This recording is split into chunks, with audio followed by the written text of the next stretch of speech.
students, in this lecture we will study the detailed structure of DNA as proposed by Watson and Crick model. Based on X-ray diffraction studies performed by W.T. Astbury and the studies performed by Wilkins and Franklin, Watson and Crick proposed the detailed structure of DNA. Piecing together all the previous informations, Watson and Crick in the year 1953 came to conclusion that DNA was made of two anti-parallel helical chains which are held together by hydrogen bonds created between their nitrogenous bases. Along with Wilkins, Watson and Crick were awarded Nobel Prize in the year 1962. Here we can see that the two polynucleotide chains are coiled platonimically in right-handed manner. Platonymic coiling means that the two strands are joined tightly with each other and cannot be separated easily.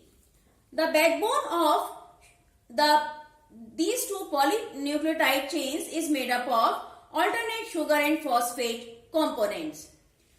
The two chains coil in such a manner that they produce alternate major and minor grooves. The length of major groove is 22 angstrom and that of minor groove is 12 angstrom. The total length of one complete turn is 34 angstrom and each turn consists of 10 base pairs of nitrogenous bases. So, the distance between two alternate nitrogenous bases is 3.4 angstrom. Here in this diagram, we have shown the DNA in an uncoiled fashion. So, in this diagram, we can see the very specific pairing between the nitrogenous bases of the two polypeptide chains. Here, this is one polypeptide chain, this is another, which are running in anti-parallel direction. The direction of this strand is 3 to 5 prime direction towards upper side, and here also the direction is 3 to 5 prime but in opposite direction. So, the two strands run in anti-parallel manner. Students, we know that the sugar molecule joins with nitrogen base through glycosidic bond. Here is the glycosidic bond and the bond between sugar and phosphate is phosphodiester bond. Here we can see that phosphodiester bond is formed between two successive sugar molecules and the phosphoric acid in between. We have already studied in detail the formation of glycosidic bond and phosphodiester bonds in our previous lecture.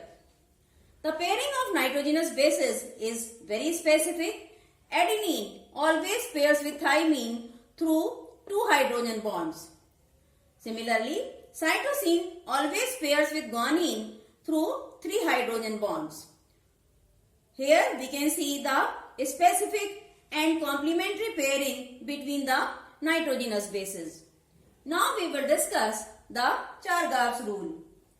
Through his work on estimation of various chemical components of DNA, E. Chargaff in the year 1950 put forward certain generalizations which are popularly known as Chargaff's rule.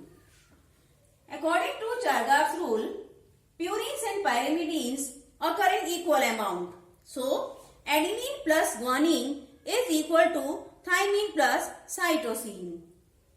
Purine adenine is equimolar with pyrimidine, thymine, and cytosine is equimolar with guanine. The number of deoxyribose sugar is equal to phosphate residues. Further, the ratio of A plus T upon C plus G is specific for a species and is constant. It does not change with age or tissue, and this ratio therefore can be used to identify the species.